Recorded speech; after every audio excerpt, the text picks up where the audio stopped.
Mr. Chairman, sir, I rise to support the railway budget presented by the Honorable Minister for the year 1997-98. As the Honorable Minister knows Marathi well, I have decided to speak in Marathi, which is my mother tongue. While formulating this budget, Honorable Minister has kept the weaker sections and downtrodden people in view.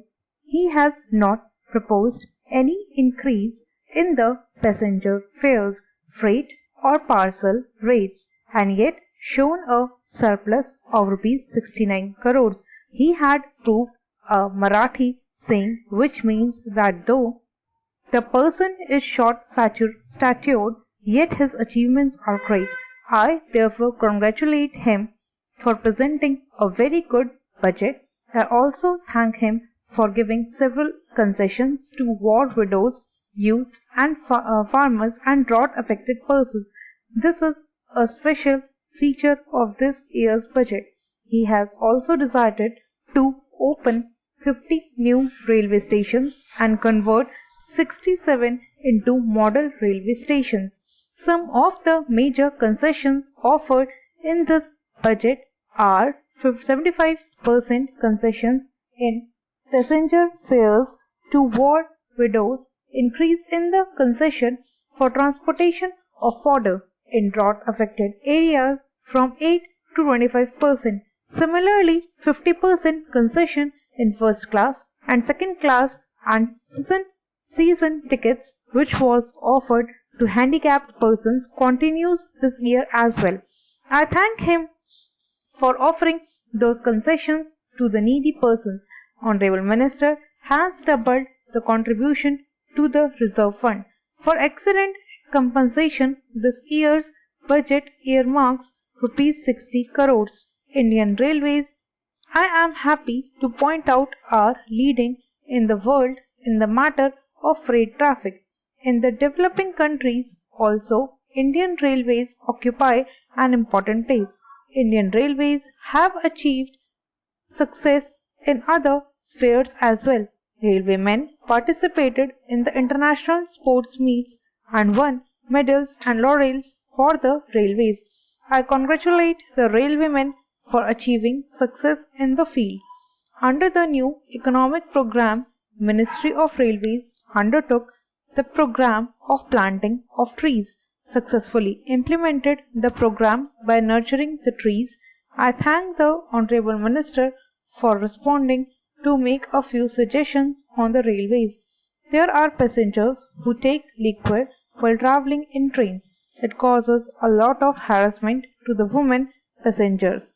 Last year I had raised this point when I spoke on the railway budget, but no improvement has taken place so far.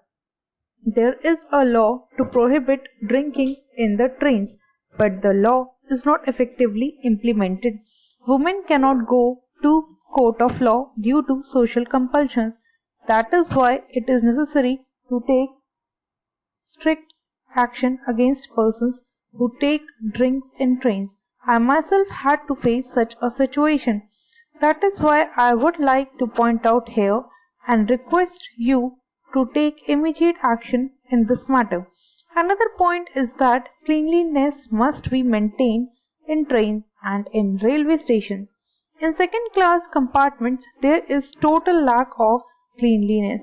Railways must pay attention to this and maintain cleanliness. Railway reservation charts are not displayed in time. They are displayed a few minutes before the arrival of the trains.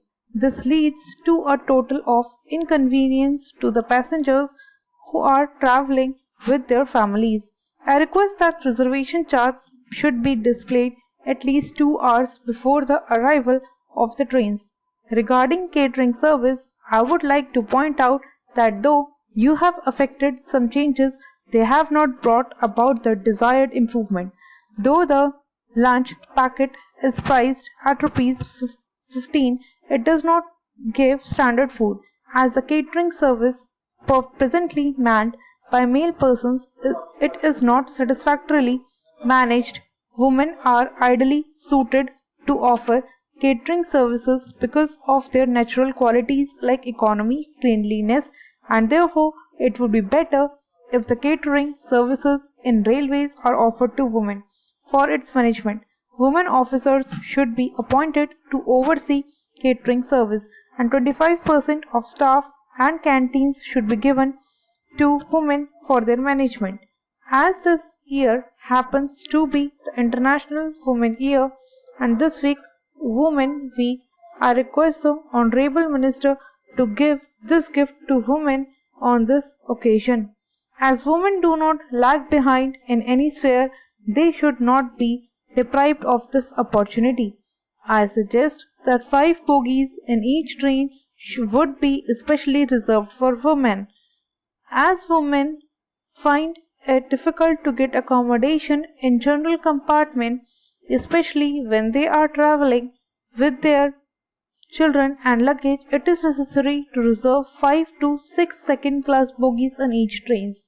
Now, I would like to add a few words to delegations from my constituency, be it had met Honorable Minister and Railway Minister. Petitions were submitted and discussions were held.